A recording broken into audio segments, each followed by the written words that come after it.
அடுத்த நொடி அவந்திகா விரலால் அவனை சுட்டி காட்டி, அந்த குற்றவாளி யாருன்னா அங்க உட்கார்ந்திருக்கிற ஆதித்யா செங்கப்பா தான் என்றாள். அவந்திகா கூறியதை கேட்டதும் அங்கு இருந்தவர்கள் அனைவரும் ஒருவரையொருவர் மாறி மாறி பேசிக்கொண்டனர். அவ என்ன சொல்றா? குற்றவாளி ஆதித்யா செங்கப்பாவா? அது எப்படி சாத்தியமாகும்? அவந்திகா கூறியதை கேட்டதும் விஜய் அதிர்ச்சி அடைந்தான். ஆனால் அவனுக்கும் அந்த சந்தேகம் இருந்தது.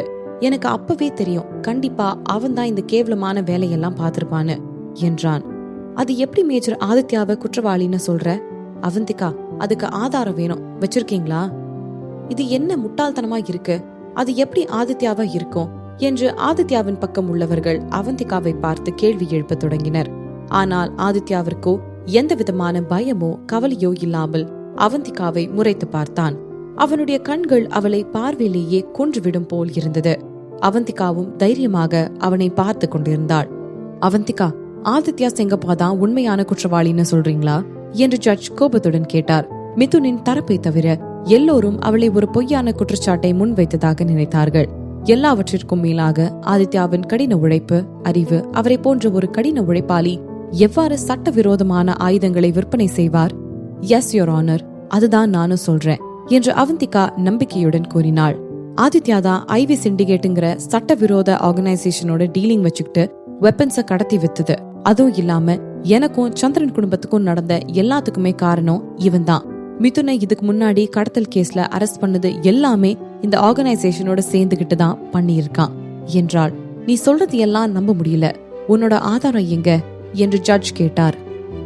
அவந்திகா, உன்னோட குற்றச்சாட்டை ஆதாரத்தோட நிரூபிக்கணும். அப்படி இல்லனா நீ பொய்யான குற்றச்சாட்டை முன்வைக்கிறியா என்று கோபமாக கூறினார். அவந்திகா சிரித்துக்கொண்டே நக்கலாக, நான் சொல்றது எல்லாம் உண்மையா இல்ல பொய்யான்னு அங்கு உட்கார்ந்திருக்கிற ஆதித்யா செங்கப்பாவுக்கே நல்லா தெரியும்னு நான் நினைக்கிறேன் என்றாள். ஆதித்யா திடீரென எழுந்து நின்று, ஐம் சாரி யுவர் ஆனர், ஆனா நான் நிரபராதி, நான் எந்த தப்பு பண்ணலன்னு எனக்கு தெரியும், அதனால நான் தான் குற்றவாளின்னு சொல்றதுக்கான ஆதாரத்தை அவந்திகாவை ஒப்படைக்க சொல்லுங்க.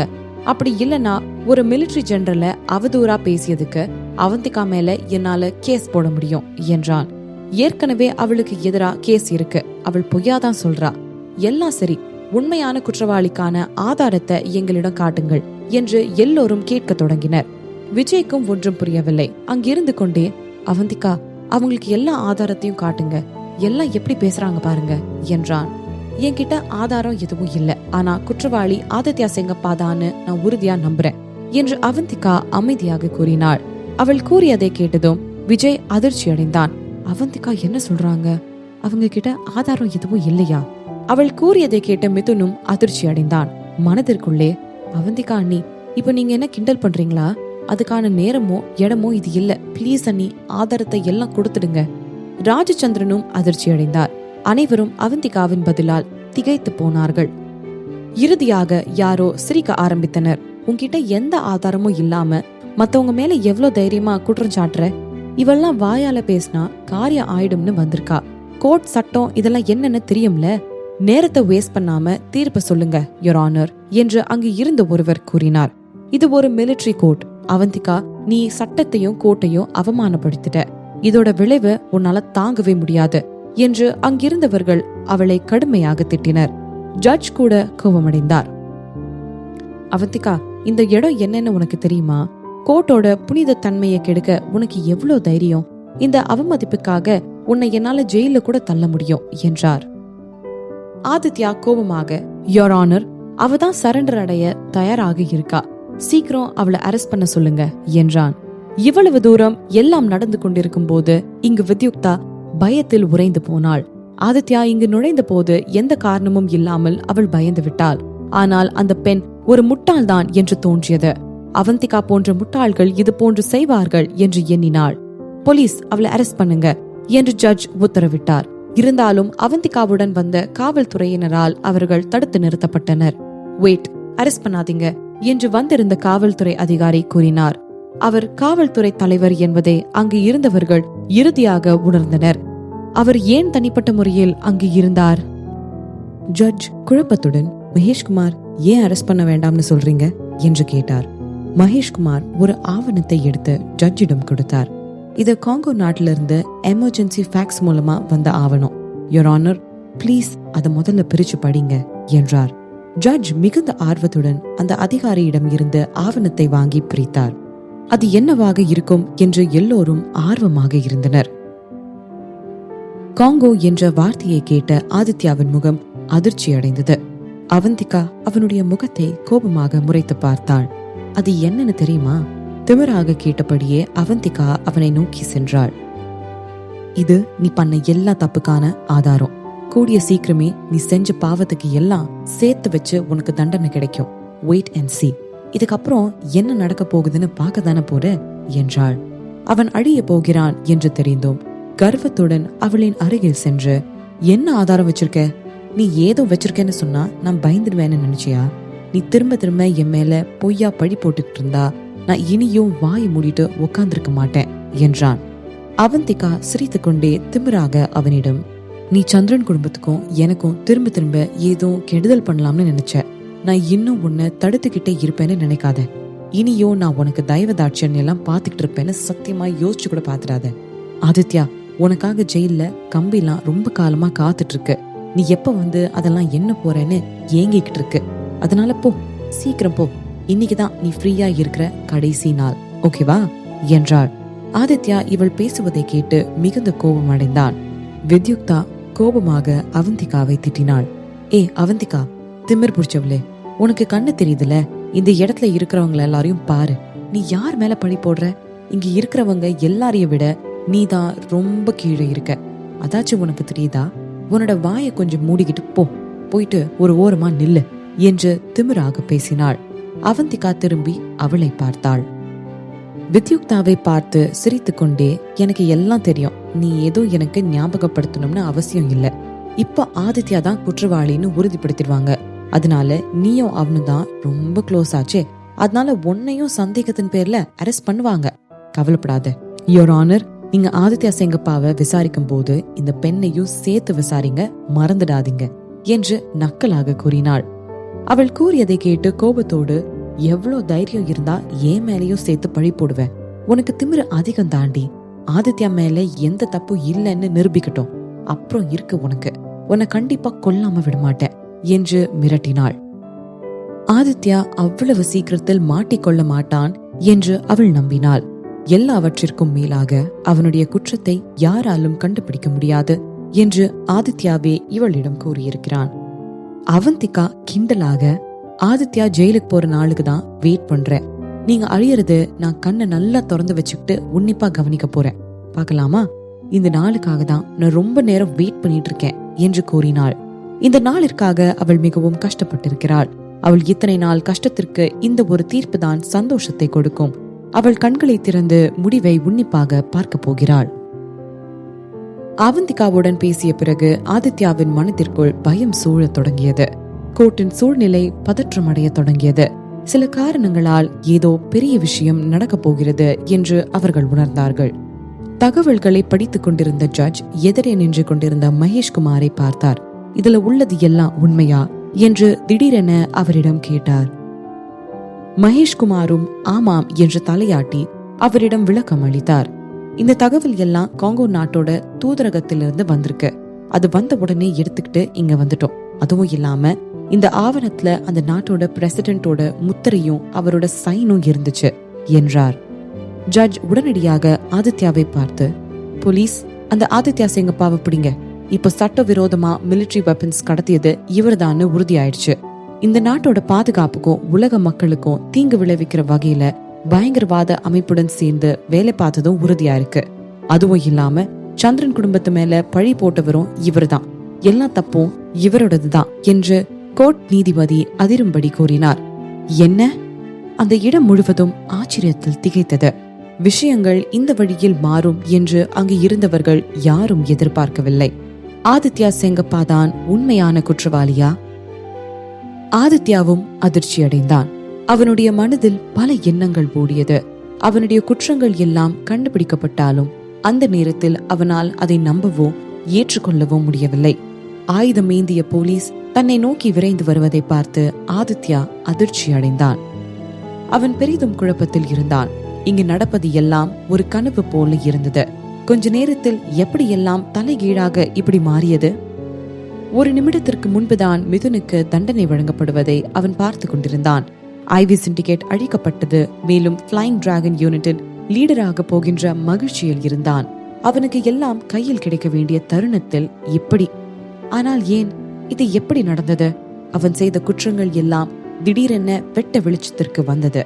ஆதித்யா ஆழ்ந்த சிந்தனையில் மூழ்கி இருந்தான். திடீரென்று ஐ ஒப்ஜெக்ட் என்று திடீரென்று கத்தினான்.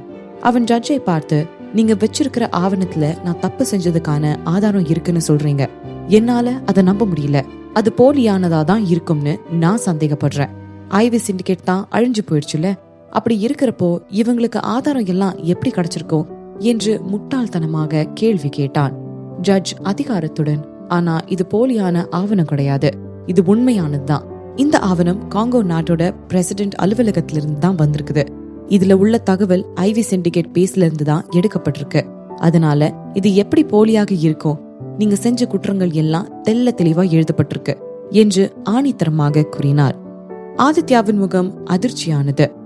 வித்யுக்தாவும் அதிர்ச்சியில் சிலை போல உட்கார்ந்திருந்தாள். இவள் நிலைமை மட்டுமல்ல, அங்கு இருந்தவர்களின் நிலைமையும் அதே. இந்த ஆதாரம் அவந்திகா கொடுத்திருந்தால் அவர்கள் அதை நிச்சயமாக போலியாக இருக்கும் என்று சவால் விடலாம். ஆனால் அது சட்ட அமலாக்கத்துறையால் அங்கீகரிக்கப்பட்டு காங்கோ நாட்டின் பிரசிடென்ட்டிடமிருந்து நேரடியாக வந்தது. அதனால் போலி என்ற சவால் விட முடியவில்லை. காங்கோ நாட்டின் பிரசிடென்ட் ஆதித்யாவை அழிக்க இவ்வளவு தூரம் முயற்சி எடுக்க மாட்டார் இல்லையா? ஆதித்யாவை அழிப்பதை காட்டிலும் அவருக்கு வேறு முக்கியமான விஷயங்கள் இருக்கும். ஆனால் இவ்வளவு தூரம் அவரை அனுப்பியிருப்பதால் ஆவணம் நம்பக்கூடியதாக இருந்தது. அது போலவே ஆதித்யாவின் குற்றம் வெளிச்சத்திற்கு வந்தது. அதனால் ஆதித்யா செங்கப்பா தான் உண்மையான குற்றவாளி. அவந்திகா அவனை பார்த்து திமிராக கேட்டாள். ஆதித்யா, நீ என்ன சொல்ல நினைக்கிற? நான் தான் அப்பவே சொன்னேன் நீ அழிய போறேன்னு. உன்னால நாங்க எவ்வளவு கஷ்டப்பட்டோம், எவ்வளவு தியாகம் பண்ணிருக்கோம்னு தெரியுமா? எல்லாத்துக்கும் சேர்த்து அனுபவிப்ப என்றாள். அவளும் ரவியும் காங்கோவில் கிட்டத்தட்ட சாவின் விளிம்பு வரை சென்று வந்தனர். அவள் ஆதிராவாக இருந்தபோது ஆதித்யாவால் அத்தகைய மனிதாபமற்ற வழிகளில் சித்திரவதை செய்யப்பட்டாள். அவன் அவளுக்கு எதிராக அதிகமாக பாவம் செய்திருக்கிறான். அவந்திகா வெறுப்புடன் அவனை பார்த்து, ஆனா இப்போ உண்மையெல்லாம் வெளியே வந்துருச்சு. உன்னோட லைஃப்ல கண்டிப்பா இதுல இருந்து நீ மீண்டும் வரவே முடியாது. ஆதித்யா, உன்னோட முடிவு நெருங்கிடுச்சு என்றாள். ஆதித்யா அவளை பார்த்து கண்ணை மூடிக்கொண்டான். இது ஆதிராவுடைய ஆவிதான்.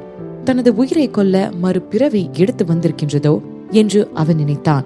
இந்த எண்ணம் வித்தியாசமானது, ஆனால் அவன் அதை விசித்திரமாக நம்பினான். அடுத்த நொடி அவன் சிரிக்க ஆரம்பித்தான். அவந்திகாவை கோபமாக முறைத்து பார்த்தான். இது என்னோட முடிவா இருக்கும்னு நீ நினைக்கிறியா? அவந்திகா, அதையும் தான் பாப்போம் என்று சவால் விடும்படியாக கூறினான்.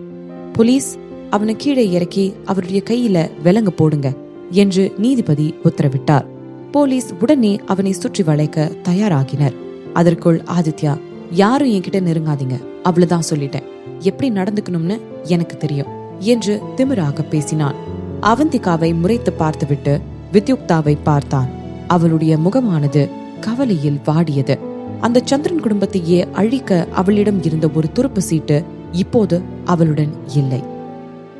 ஆதித்யாவின் 2 கண்களும் அவளிடம் ஏதோ செய்தியை தெரிவிப்பதாக இருந்தது. வித்யுக்தா இதயத்தில் அதிகமாகும் கவலையை மறைக்க மிகவும் சிரமப்பட்டாள். ஆதித்யாவை காவலர்கள் அழைத்து செல்வதற்கு முன்பு மோசமாக சிரித்தான். அங்கு அமர்ந்திருந்தவர்களை தாண்டி செல்லும் போது அங்கு இருந்தவர்களின் ஏளனத்தையும் அவமதிப்பான கண்களையும் கண்டான். அதனால் அவன் சொர்க்கத்தில் இருந்து நரகத்திற்கு செல்வது போல் உணர்ந்தான். ஆதித்யா கர்வமாக நேராக நிமிர்ந்து சென்றாலும் அவனுடைய இதயம் அவமானத்துடனும் கோபத்துடனும் கொதித்தது. கோட்டுக்கு வெளியே சென்ற போது சூரிய கதிர்கள் அவன் மீது பிரகாசித்தது. அவனுடைய சிக்கலான உணர்வுகளை வெளிச்சத்திற்கு கொண்டு வந்தது. ஆதித்யாவின் எதிர்காலம் முதலில் சுட்டெரிக்கும் சூரியனை போலவே பிரகாசமாக இருந்தது. இருப்பினும் திடீரென ஒரு கிரகணம் ஏற்பட்டது போல அவனுடைய வாழ்க்கையானது இருண்டு விட்டது. இந்த நாள் எப்போதுமே வராது என்ற கர்வத்துடன் இருந்தான். ஆதித்யாவை அரெஸ்ட் செய்து அழைத்து சென்ற பிறகு கோர்ட்டில் மீண்டும் குழப்பம் ஏற்பட்டது.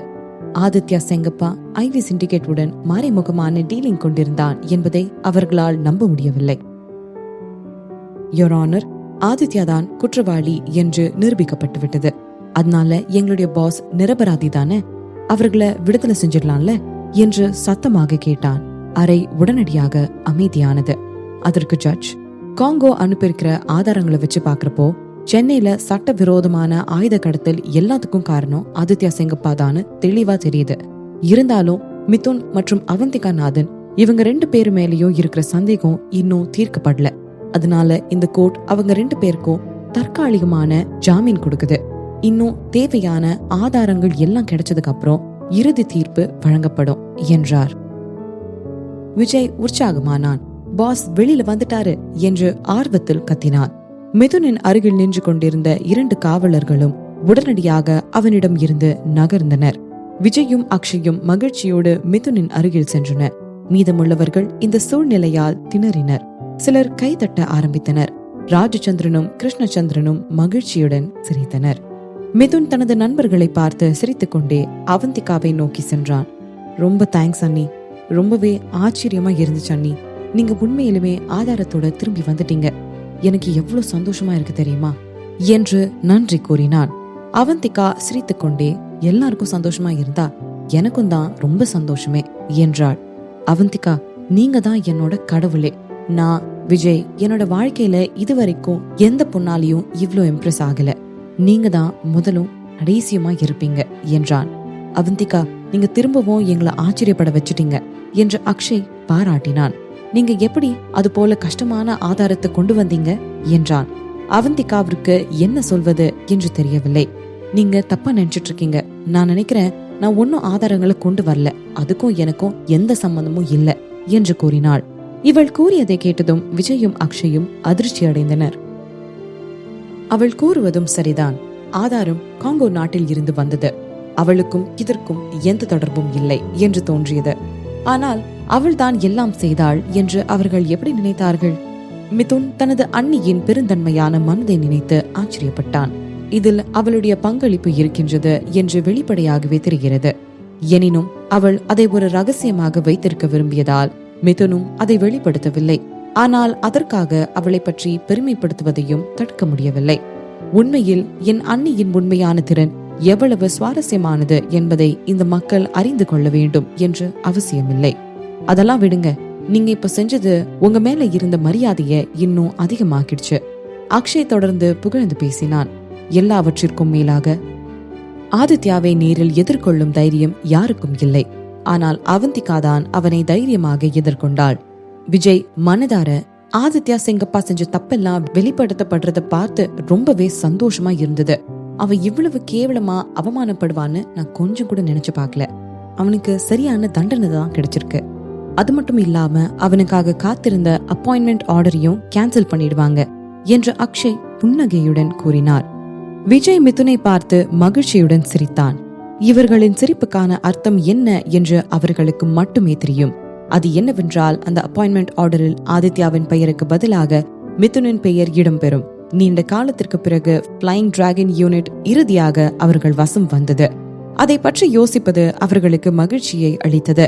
இந்த முடிவானது வார்த்தையால் சொல்லிவிட முடியாத அளவிற்கு மகிழ்ச்சியை அளித்தது.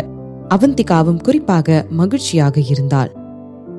ராஜச்சந்திரன் மற்றும் கிருஷ்ணச்சந்திரன் இருவரும் மிகுந்த சந்தோஷத்தில் இருந்தனர். அவர்களுக்கு வாழ்த்து தெரிவிக்கவும் மன்னிப்பு கேட்கவும் அங்கு வந்திருந்தவர்கள் கூடியதால் தங்களின் குடும்பத்தின் பெயர் இன்னும் அழியவில்லை என்பதை நினைத்து பெருமைப்பட்டனர். இங்கு அனைவரும் மகிழ்ச்சியில் இருக்க ஒரு நபர் மட்டும் கோபத்தின் உச்சியில் இருந்தாள். அந்த நபர் வித்யுக்தா தான். அவள் தன்னுடைய பார்ட்னரை இழந்த பிறகு அவளை யாரும் கவனிக்கவில்லை என்று நினைத்து கோர்ட்டிலிருந்து வெளியேறினாள். தப்பி ஓடும் நிழலை அவந்திகா கோபமாகவும் கூர்மையாகவும் முறைத்து பார்த்தாள். மிதுன் திடீரென்று அவந்திகாவிடம், அண்ணி, அவ இங்கிருந்து வெளியே போக முடியாது என்று கூறினான். ஆதித்யாவின் குற்றம் உறுதியானது. அவனுடன் ஒன்றாக இருந்த வித்யுக்தாவும் ஏதோ ஒரு வகையில் சம்பந்தப்பட்டிருக்க வேண்டும். இறுதியில் ஆதித்யாவுடனான அவனுடைய தொடர்பு வெளிப்படும். சந்திரன் குடும்பமும் அவளுடைய குற்றங்களை கண்டுபிடிக்க தங்களால் முடிந்த அனைத்தையும் செய்யும். நடந்த பல விஷயங்களுக்கு பிறகு சந்திரன் குடும்பமும் மாதவன் குடும்பமும் எதிரிகள் ஆனார்கள். மேலும் மாதவன் குடும்பம் தான் சந்திரன் குடும்பத்தை எதிரியாக நினைத்தது. அதனால் ஆதித்யாவுடனான இந்த சேர்க்கை தோல்வியடைந்தாலும் பின்னரும் அவர்கள் நிறுத்த மாட்டார்கள். அவந்திகாவிற்கும் மிதுனுக்கும் தற்காலிக விடுதலை வழங்கப்பட்டது. ஆதித்யாவை சிறையில் அடைத்திருந்த போதிலும் இவர்கள் மேல் சுமத்தப்பட்ட குற்றச்சாட்டுகள் முழுமையாக நீக்கப்படவில்லை. பரவாயில்லை, இதுவும் இவர்களுக்கு சாதகமான தீர்ப்புதான். ராஜச்சந்திரனும் கிருஷ்ணச்சந்திரனும் இவர்களின் சந்தோஷத்தை கெடுக்காமல் முன்பே புறப்பட்டு விட்டனர். அவந்திகா தனது பிரியர்களான மிதுன் மற்றும் மற்றவர்களுடன் கோட்டில் இருந்து வெளியேறினாள். வாசலில் காத்திருந்த ரவி தூரத்தில் அவந்திகா வருவதை கண்டான். அவர்கள் மிகுந்த சந்தோஷத்தில் தங்களுக்குள் ஜாலியாக பேசிக்கொண்டே வந்தார்கள். ஆனால் அவர்களின் பார்வை கொஞ்சம் கூட அவந்திகாவை விட்டு விலகவில்லை. அவந்திகாவின் முகத்தில் லேசான சிரிப்பு மட்டுமே இருந்தது. அவந்திகா அதிகம் பேசவில்லை. அவர்கள் அவந்திகாவை புகழ்ச்சி மழையில் நனைய வைத்துக் கொண்டிருந்தார்கள். அவந்திகாவின் அமைதி, நடத்தை, பெருந்தன்மை, தைரியம் எல்லாம் மிதுன் போன்ற இளைஞர்களையும் ஈர்த்தது. ஆனால் அது எல்லாம் அவந்திகாவின் மீது உள்ள மரியாதையும் பாசமும் தான். இவர்கள் நடந்து கொள்ளும் விதமானது அருகில் நின்று கொண்டிருந்த ரவியை கோபப்படுத்தியது. நிச்சயமாக அவன் அதை சொல்லவோ அவர்களிடம் கோபமாகவோ நடந்து கொள்ளவோ மாட்டான். அவன் லேசான புன்னகையுடன் அவர்களை நோக்கி நடந்து சென்று அவந்திகாவின் கையை பிடித்தான். அவந்திகா, எல்லாம் நல்லபடியா முடிஞ்சாச்சுடி, வேற எதுவும் பிரச்சனை இல்லையே என்று அக்கறையாக கேட்டான். அவந்திகா தலையசைத்தாள். ஆமா, எல்லாம் நல்லபடியாதான் முடிஞ்சது, நாம தான் ஜெயிச்சிட்டோம் என்றாள். ரவி அவளின் கையை இறுக்கமாக பிடித்துக் கொண்டு, சூப்பர்டி, எனக்கும் தெரியும் நாம தான் ஜெயிப்போன்னு. சரி வா, வீட்டுக்கு போலாம். நீயும் சோர்வா இருப்ப, மத்த விஷயத்த நம்ம வீட்டுல போய் பேசிக்கலாம் என்றான். ஓகே ரவி, வீட்டுக்கு போலாம் என்று கூறிவிட்டு அவந்திகா காரை நோக்கி நடந்தாள். ரவி காரின் கதவை திறந்து அவளை உள்ளே ஏற சொன்னான். அவள் ஏறியதும் பின்னால் இவனும் ஏறினான். பின்னர் அவன் கதவை மூடிவிட்டு டிரைவரை காரை எடுக்க சொன்னான். கார் செல்வதை பார்த்த மிதுனுக்கு ஒன்றுமே புரியவில்லை. ஏ அண்ணா, நானும் வரேன், நில்லுங்க என்று மிதுன் காரை நோக்கி கைகளை நீட்டி கத்தினான். அண்ணா, நீங்க என்ன மறந்துட்டீங்களா? ஏன் இப்படி விட்டுட்டு போறீங்க என்றான். அது நம்ம பாஸோட அண்ணா ரவிச்சந்திரன் தானே என்று விஜய் ஆர்வத்துடன் கூறினான். அவர் டிவியில பார்த்தது போலவே இருக்கார்ல என்றான். அது அவர்தானா என்று அக்ஷய் கேட்டான். பாஸ், நீங்க 2 பேரும் அண்ணன் தம்பின்னு சொல்லவே இல்ல, ஏன் என்றான். அவர் ஏன் உங்களை விட்டுட்டு போனாரு? அவர் வேணும்னே உங்களை விட்டுட்டு போன மாதிரி இருக்கு என்று அக்ஷய் கூறினான். ஆனால் மற்ற இருவருக்கும் அதன் அர்த்தம் புரிந்தது. திடீரென்று அக்ஷய் மற்றும் விஜய் ஆகியோரின் பார்வை மிகவும் ஆர்வமாக மாறியது. மிதுன் கூட குழப்பமடைந்தான். அவனுடைய அண்ணன் ஏன் என்னை விட்டு சென்றார்? அவன் அவனுடைய தம்பி வெளியே வந்ததை நினைத்து சந்தோஷப்பட வேண்டும். ஆனால் இந்த சூழ்நிலையை சரி செய்ய விஜய் சிரித்தான். ஆனா அவர் அவந்திகா மேல ரொம்ப அக்கறையாகவும் பாசமாவும் இருக்கிற மாதிரில இருக்கு. ஆனா 2 பேருக்கும் விவாகரத்து ஆகிடுச்சுன்னு சொல்ற என்றான். இப்பதான் புரியுது என்று மிதுன் திடீரென்று கத்தினான். அவனை ஏன் விட்டு சென்றார்கள் என்பதை அவன் இறுதியாக உணர்ந்தான். அதற்கு பொறாமைதான் காரணம். ரவி அண்ணன் என்ன காட்டிலும் கொஞ்சம் வருஷம் முன்னாடி பிறந்தவங்க. நீங்க அது ஏன் மேல இவ்வளவு பொறாமப்படக்கூடாது என்று தன் மனதிற்குள் நினைத்தான். காரின் உள்ளே அவந்திகா, ரவி, நீ மிதுனை மறந்துட்டேன்னு நினைக்கிறேன் என்றாள். ஓ ஆமால, மறந்துட்டேன். சரி விடு, அவனுக்கு தான் 2 கால் இருக்கே, நடந்தே வீட்டுக்கு வந்து சேர்வான் என்று ரவி கூறினான். அவந்திகா அவன் கூறியதற்கு எதுவும் பேசாமல் அமைதியானாள்.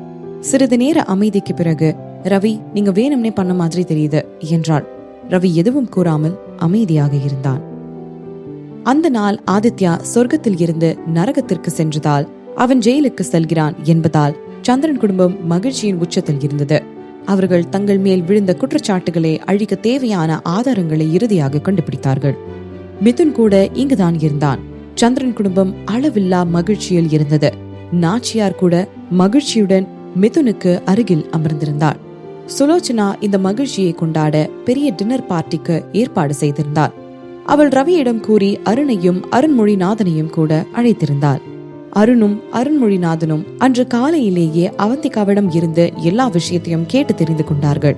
அவந்திகா 1 மாதமாக இது போன்ற ஆபத்தான சூழ்நிலைகளில் இருந்ததை கேட்டதும் அவர்கள் அதிர்ச்சி அடைந்தனர். அதிர்ஷ்டவசமாக அவள் மீண்டும் பாதுகாப்பாக திரும்பி வந்ததை நினைத்து மகிழ்ச்சி அடைந்தனர். இந்த பிரச்சனையில் இருந்து சந்திரன் குடும்பத்தை மீட்க அவள் பங்களிப்பு அதிகமாகவே இருந்தது. இரவு டின்னருக்காக சாப்பாடுகள் எல்லாம் மேஜையில் வைக்கப்பட்டது. சந்திரன் குடும்பத்தை சேர்ந்த அனைவரும் மேஜையில் அமர்ந்திருந்தனர். அனைவரும் அவந்திகாவை பாராட்டு மழையில் நனைய வைத்துக் கொண்டிருந்தனர். அவந்திகா, என்ன மன்னிச்சுடு. இவ்வளவு நாள் உன்னை பத்தி புரிஞ்சுக்காம இருந்ததுக்கும் உன்னை கொடுமைப்படுத்தினதுக்கும் எல்லாத்துக்கும் என்ன மன்னிச்சுடு. நீ ரவிக்கு தகுந்தவ கிடையாதுன்னு நினைச்சேன். ஆனா இப்பதான் எனக்கு புரியுது நான் எவ்வளவு பெரிய தப்பு பண்ணிட்டேன்னு. என்ன மன்னிச்சிட்டல்ல என்று சுலோச்சனா அவந்திகாவிடம் கேட்டாள். அங்கே இருந்த அனைவரும் சுலோச்சனாவின் செய்கையால் அதிர்ச்சி அடைந்தனர். அவந்திகாவின் மீதான அவருடைய தப்பான எண்ணம் நீண்ட நாட்களுக்கு முன்பே மறைந்து விட்டது. ஆனால் அவர் முதல் முறையாக மனதார அவந்திகாவிடம் மன்னிப்பு கேட்டார். அவள் மன்னிப்பு கேட்பார் என்று யாரும் எதிர்பார்க்கவில்லை. எல்லாவற்றிற்கும் மேலாக வயதில் பெரியவர் தன்னை விட குறைவான வயது உள்ளவர்களிடம் மன்னிப்பு கேட்பது என்பது மிகவும் கஷ்டமாக இருக்கும். ஆனால் இவர் தன்னுடைய தவறை மனதார உணர்ந்ததால் கேட்டார். அவந்திகா அவர்களுடைய மன்னிப்பை உடனடியாக ஏற்றுக்கொண்டார். ஆண்டி, ஆல் ரைட், எல்லாத்தையும் மறந்துடுங்க, நான் அதெல்லாம் எப்பயோ மறந்துட்டேன் என்று பணிவாக கூறினாள். சுலோச்சனா சிரித்துக்கொண்டே, அவந்திகா, இனிமே நீ மட்டும்தான் இந்த குடும்பத்தோட மருமக, வேற யாரையும் அந்த இடத்துல என்னால வச்சு கூட பார்க்க முடியாது. நீ திரும்பியும் சந்திரன் குடும்பத்து மருமகளா ரவிய கல்யாணம் பண்ணிக்கணும்னு ஆசைப்படுறேன். ஆனா அதுல உனக்கு விருப்பம் இல்லைன்னு தெரியுது. நான் திரும்பவும் சொல்றேன், நீ மட்டும்தான் சந்திரன் குடும்பத்து மருமக என்று பேசி அனைவரையும் வியப்பில் ஆழ்த்தினார். இவர் பேசியதை கேட்டபோது அவந்திகாவே அதிர்ச்சி அடைந்தாள். அவளுடைய மனதில் பல குழப்பங்கள் சூழ்ந்தது. முன்னதாக சுலோச்சனா மட்டும்தான் அவந்திகாவை வெறுத்தது. ஆனால் இப்போது நிலைமை தலைகீழாக மாறிவிட்டது. அவர் அவந்திகாவை தலையில் தூக்கி வைத்து கொண்டாடாத குறை மட்டும்தான். இது போன்ற எதிர்பாராத மாற்றத்தை அவள் எதிர்பார்க்கவில்லை. ஆமா அவந்திகா, அவ சொல்றது மாதிரி இனிமே நாங்க எல்லாரும் உன்னை இந்த வீட்டு மருமகளா மட்டும்தான் ஏத்துப்போம். நீ ரவிய கல்யாணம் பண்ணிக்கலனாலும் பரவாயில்ல, ரவிய வேற கல்யாணம் பண்ணிக்க விட மாட்டோம், பாத்துக்கோ என்றார். அண்ணி, நீங்க அண்ணாவை கடைசி வரைக்கும் ஒண்டிக்கட்டையாவே சாக சொல்றீங்களா என்று மிதுன் கேலி செய்தான். ராஜச்சந்திரனும் நாச்சியாரும் மகிழ்ச்சியுடன் சிரித்தனர். ராஜச்சந்திரனின் மனநிலை அவருடைய முன்னாள் மனைவி தன்னை ரசிப்பதை கண்டு பெரிதும் அதிகரித்தது. அவர் நல்ல மனநிலையுடன், யாருங்க, நாங்க ரெடி பண்ணி வச்சிருக்கிறத இங்க எடுத்துட்டு வாங்க என்றார். பணிப்பெண் கையில் ஒரு பெட்டியுடன் விரைவாக வந்தார். ராஜச்சந்திரன் அதை வாங்கி கொண்டு அவந்திகாவிடம் காண்பிப்பதற்காக திறந்தார். அவந்திகா, இது உனக்கான என்னோட பரிசு, நீ இதை வாங்கிக்கணும் என்றார். அந்த பெட்டியின் உள்ளே ஒரு வீட்டிற்கான சொத்து பத்திரம் இருந்தது. சுலோச்சனா அதை வெளியே எடுத்து மகிழ்ச்சியுடன் கூறினார். அவந்திகா, இது சந்திரன் குடும்பத்தோட சொத்து, பல வருஷத்துக்கு முன்னாடி வாங்கினது. இது பெங்களூர் ஹில்ஸ் ரெசிடென்சில இருக்கு. இது இனிமே உன்னுடையது என்றார். அவந்திகாவே ஆச்சரியப்பட்டாள். அருணும் அவனுடைய தந்தையும் எதுவும் பேச முடியாமல் திகைத்து போனார்கள். ஹில்ஸ் ரெசிடென்சி, அது நாட்டின் மிக முக்கியமான ரியல் எஸ்டேட் இடம் என்பதை முழு சென்னையும் அறிந்திருந்தது. நீங்கள் பணம் மட்டுமே வைத்துக்கொண்டு அங்கே செல்ல முடியாது. அதற்கான குறிப்பிட்ட அந்தஸ்தும் இருக்க வேண்டும். வேறு வார்த்தைகளில் கூறுவதானால் அங்கு இருக்கக்கூடிய வீடுகள் எல்லாம் விலை மதிப்பற்றது. ஏனென்றால் அது விலைக்கு அப்பாற்பட்டது. ராஜச்சந்திரன் தனக்கு இவ்வளவு மதிப்புமிக்க ஒன்றை கொடுப்பார் என்று அவள் எதிர்பார்க்கவில்லை. அவந்திகா உடனே, சாரி தாத்தா, என்ன மன்னிச்சிடுங்க, இதை என்னால உண்மையாலுமே வாங்கிக்க முடியாது என்று கூறி முடிக்கும் முன் ராஜச்சந்திரன் குறுக்கே பேசினார். நீ வேண்டாம்னு சொல்லக்கூடாது. நான் அன்பா கொடுக்கிற முதல் பரிசு, அதுவும் இல்லாம நான் ஏற்கனவே உன் பேருக்கு பத்திரத்தெல்லாம் மாத்திட்டேன், நீ இதை வாங்கிதான் ஆகணும் என்று ஆர்டர் கொடுத்தார். ஆனா என்று தயங்கி கொண்டே இருந்தாள். அவந்திகா, அதை வாங்கிக்கடி, தாத்தா பாசமா தானே கொடுக்கறாங்க என்று ரவி அவளிடம் கூறினான். அவந்திகா, உனக்காக நானும் ஒரு பரிசு வச்சிருக்கேன் என்று சுலோச்சனா திடீரென்று கூறினார். அதை பணிப்பெண் கொண்டு வந்தாள். சொல்ல தேவையில்லை, இதுவும் சாதாரண ஒன்று அல்ல. இது மிகவும் அழகான வைர நெக்லஸ். அனைவரின் கண்களும் ஜொலித்தது. இதுவும் கிட்டத்தட்ட பல லட்சங்களை தாண்டும் போல. அவந்திகா, இந்த நெக்லஸ் உனக்கு ரொம்பவே அழகா இருக்கும். இது ரொம்பவே ரேர் கலெக்ஷன். இது உலகத்திலேயே 2 பீஸ் மட்டும்தான் இந்த கலெக்ஷன்ஸ்ல இருக்கு. அதுல ஒண்ணுதான் இது. பல வருஷத்துக்கு முன்னாடி ஃபாரின் பொண்ணுப்பு வாங்கினேன். இதோட விலை 80 lakhs, 80 லட்சம். இது உனக்கு தான் ஆசையா கொடுக்கறேன், மறுக்காம வாங்கிக்கணும் என்றார். 80 லட்சமா என்று அருண் அதிர்ச்சி அடைந்தான். இவங்க ரொம்பவே தாராள மனசா இருக்காங்க என்று மனதிற்குள் நினைத்தான். அவந்திகா இந்த பரிசுகளை எல்லாம் நிராகரிக்க முயன்றாள். ஆனால் அது பலனளிக்கவில்லை. அதன் பிறகு கிருஷ்ணச்சந்திரனும் மிதுனும் கூட அவளுக்கு பரிசுகளை வழங்கினர். நாச்சியாரும் கூட அவளுக்காக பரிசு ஒன்று கொடுத்தார். டின்னர் பார்ட்டி திடீரென்று அவந்திகாவின் பிறந்த நாள் விழா போல ஆனது. மிகவும் மதிப்புமிக்க பரிசுகளை நிறைய திடீரென அவந்திகாவின் முன் குவிந்தது. எல்லா பரிசுகளையும் பார்த்து வியப்பில் இருந்தாள். அருணும் அவனுடைய அப்பாவும் கூட என்ன சொல்வது என்று தெரியாமல் திகைப்பில் இருந்தனர். இது அருண்மொழிநாதனை மிகவும் வியப்பில் ஆழ்த்தியது. அவந்திகா மகிழ்ச்சியில் என்ன செய்வது என்று தெரியாமல் தவித்தாள். இது எங்க எல்லாரோட அன்பு, நீ எல்லாத்தையும் வாங்கிக்கிட்டு தான் ஆகணும் என்று ரவி அவந்திகாவிடம் சிரித்துக் கொண்டே கூறினான். இது ரொம்பவே அதிகம், இவ்வளவுலாம் வேண்டாம் என்று அவந்திகா சற்று சிரமத்துடன் கூறினாள். அம்மா, இது ஒன்னும் அதிகம் இல்ல, இதெல்லாம் வாங்க உங்களுக்கு எல்லா தகுதியும் இருக்கு என்று அவள் அருகில் அமர்ந்திருந்த கௌதம் சிரித்துக் கொண்டே கூறினான். எல்லோரும் அவனுடைய அம்மாவை விரும்பியதால் அவன் மிகவும் மகிழ்ச்சியாக இருந்தான். கௌதம் சொல்றதும் சரிதான், இதுக்கு எல்லாம் நீ தகுதியானவதான். இப்ப வேலைக்காரங்க கிட்ட கூட நீ அப்புறம் வாங்கிக்கோ என்று சுலோச்சனா வேலைக்காரர்களிடம் பரிசுகளை பத்திரமாக வைக்கும்படி கட்டளையிட்டார். அவந்திகாவிற்கு சாப்பாடுகளை பரிமாறத் தொடங்கினர். அவந்திகா, இன்னும் கொஞ்சம் சாப்பிடு, உன்னை பாரு, நீ எவ்வளவு ஒல்லியாயிட்ட, நிறைய சாப்பிடு என்று அவந்திகாவின் தட்டில் அதிகமாக வைத்தார். அவந்திகா எழுந்து நின்று, சாரி, நான் பாத்ரூம் போயிட்டு வந்துடுறேன் என்று கூறிவிட்டு சென்றாள். அவள் திரும்பி முன்கதவு வழியாக வெளியே சென்றாள். எல்லோருடைய அன்பையும் எவ்வாறு கையாள்வது என்று அவந்திகாவிற்கு தெரியவில்லை. அதனால் அவள் இப்போது இங்கிருந்து செல்ல வேண்டும் என்று முடிவெடுத்தாள். வெளியே இரவு நேரத்திற்கே உரிய குளிர் இருந்தது. அவந்திகா தோட்டத்திற்கு நடந்து சென்று அங்கு இருந்த பெஞ்சில் அமர்ந்தாள். அக்கா என்று அவளுக்கு ஆச்சரியமாக அருண் அவளை பின்தொடர்ந்தான். அவன் அவள் எதிரே உட்கார்ந்து, நீங்க சந்தோஷமா இல்லையா என்று கேட்டான். அவந்திகா தலையை ஆட்டினாள். இல்ல, அப்படிலாம் இல்ல, நான் ரொம்ப சந்தோஷமா தான் இருக்கேன் என்றாள். பின்ன நீங்க சந்திரன் குடும்பத்துல உள்ளவங்க எல்லார் மனசையும் ஜெயிச்சிட்டீங்க, நீங்க சந்தோஷமா தான் இருக்கணும் என்றான். அப்படி எதுவும் இல்ல.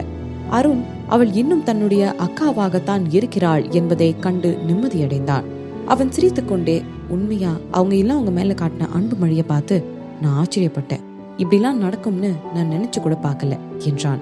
அதற்கு அவந்திகாவும், நானும் எதிர்பார்க்கல என்றாள். அருண் மகிழ்ச்சியுடன் கூறினான், ஆனா அக்கா, நீங்க எல்லாத்துக்கும் தகுதியானவங்க. அக்கா, நீங்க இப்ப ரொம்ப பணக்காரவங்களா ஆகிட்டீங்க. அதனால நீங்க இனி என்னோட அக்காவா இருக்க முடியாதுன்னு நினைக்கிறேன் என்றான். நீ ஏன் அப்படிலாம் சொல்ற என்று அவந்திகா பதற்றத்துடன் அவனை பார்த்தாள். ஏன்னா நீங்க ரொம்பவும் நல்லவங்க. என்ன போல சாதாரண ஒரு ஆள் எப்படி உங்களோட தம்பியா இருக்க முடியும் என்று தயக்கத்துடன் கூறினான். அவன் கூறியதை கேட்டதும் அவந்திகாவால் என்ன சொல்வது என்று தெரியவில்லை. அருண், இப்படிலாம் பேசாத, நீ மட்டும்தான் என்னோட தம்பி, உனக்கு மட்டும்தான் அந்த உரிமை இருக்கு என்றாள். அவள் கூறியதை கேட்டதும் இவனுடைய கண்களில் இருந்து கண்ணீர் வர ஆரம்பித்தது.